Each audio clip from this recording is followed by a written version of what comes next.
Blessed day to all. So, welcome back po sa Fortress Aqua Farm. So,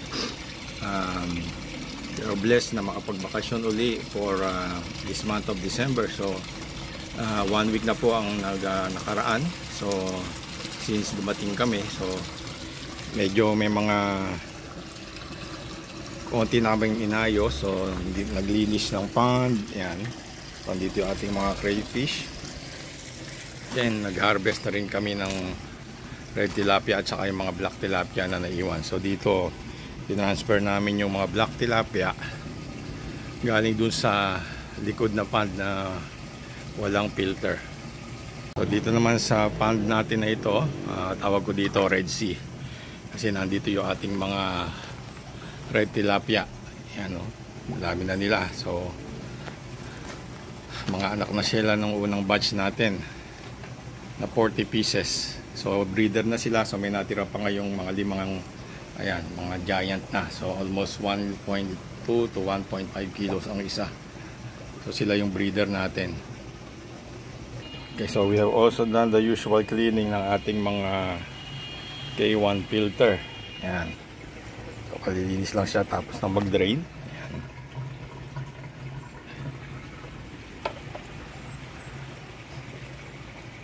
So ito pa rin yung ating grow out ng mga red tilapia doon sa tank number 3, ang aking tinatawag na Jordan tank. Ayan. So ito yung latest tank na nabuksan noong nakaraang April. So nagkaroon ito ng black tilapia na na-harvest na rin namin, pero wala siyang filtration. So ngayon ginagawa ko yung filtration niya. Yan, using yung ating old na IBC tank, yung una nating filter na ginamit dun sa experimental tank na binuksan natin. So nireuse ko yan, and now yan. So nilagyan ko na siya ng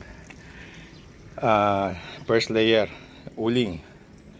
So mag-try tayo ng different approach of filtering nito. So will be passive lang siya na filter, water flow, then recirculate papunta dito sa second filter. Yan. So dalawang tank to na magkadugtong. So gagawin natin tong breeder tank, yung isa. So dyan natin ilalagay yung breeder natin, tapos mag-overflow siya dito sa kabila, sa kabilang tank, para yung mga fingerlings diretso na siya mapupunta dito. So usually yung mga fingerlings ay nasa itaas ng tangke ng tubig at sa mga gilid ng pader.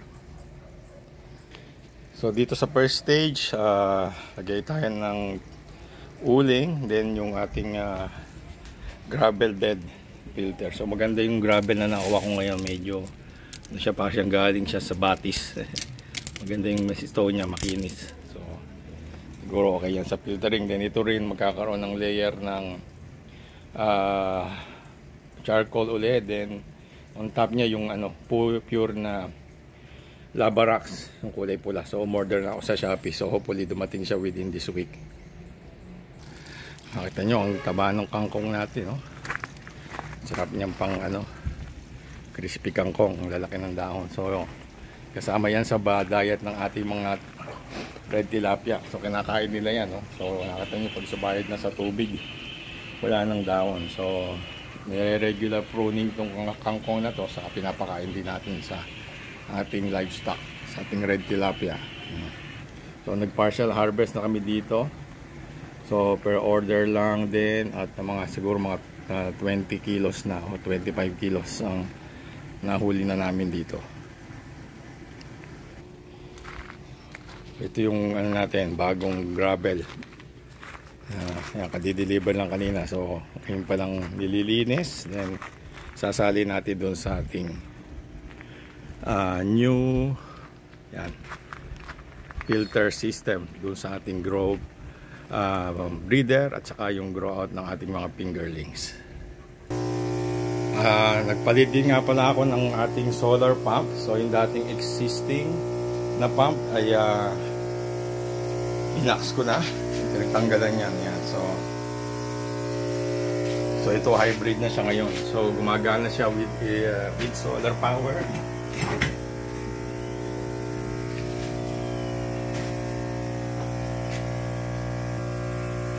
solar power at saka mains 220. Yan. So malakas siya na pump, and maximum RPM niya ay 4,000. So kaya lang medyo maliit yung ating intake. So pagka 4,000 hindi niya kaya. So usually baba ko siya ng 2,500. Ayan. Para hindi makahigop ng hangin. So ang intake kasi natin from 3 inch naging 2 inch naging 1.5. So saka na lang natin yan mo-modify. So makita mo yung output niya. So puno naman. So mas mabilis siya ngayon mag water change kahit walang araw, kahit gabi pagkakailangan makakapag water change na. So dual power siya, so magandang klase. So available siya sa online, so hanapin nyo na lang. The next day. Okay, so finally natapos na natin yung ating filter bed. Yan, dito sa side na to nalagay pala ako ng separator. So may charcoal siya sa ilalim, then yung gravel plus yung ating lava rocks. So dito siya nag-output. So ito yung ating first stage. Output siya dito sa ilalim, papasok sa taas. So recirculating lang siya. Then gravel bed filter plus lava rocks. So ito yung niya, drain pagka kailangan linisin. So yung mga latak sa ilalim dyan siya lalabas. So nilinya ko siya ng 2 inch PVC pipe. Ayan. Tapos dito siya babagsak sa dulo para maganda yung circulation ng ating water flow.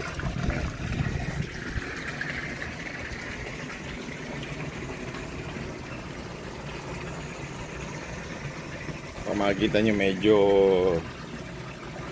brownish yung tubig niya, kulay tsaa. Nilagyan ko na siya ng ating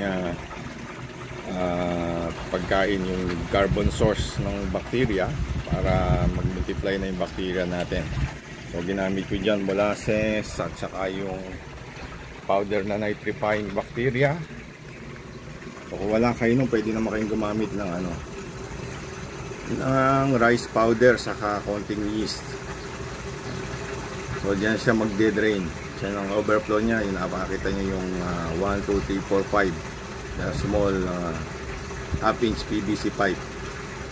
So dyan siya mag-overflow na dyan niya din masasala yung mga fingerlings kapag nagkaroon na tayong fingerlings. So babagsak siya dito. So collective na siya dito sa PVC na 2 inch. Yan. Tapos ang bagsak niya doon sa ating dulo, siyempre para maganda rin yung water circulation. And then papunta din siya dito sa ating return pump. Ito ang ating return pump. So Jebaw siya. So install ko na siya.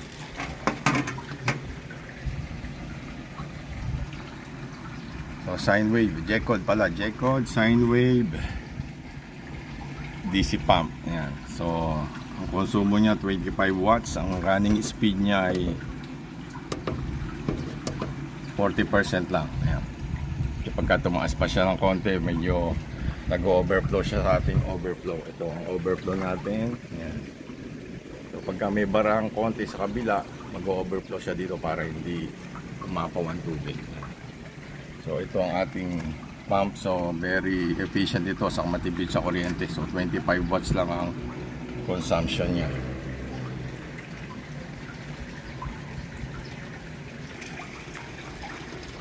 Naglagay din tayo dito ng asola para mag-multiply sila. So ang bilis silang dumami. Mga isang dakot lang yan. After 2 days, dami na nila oh. Ayan, so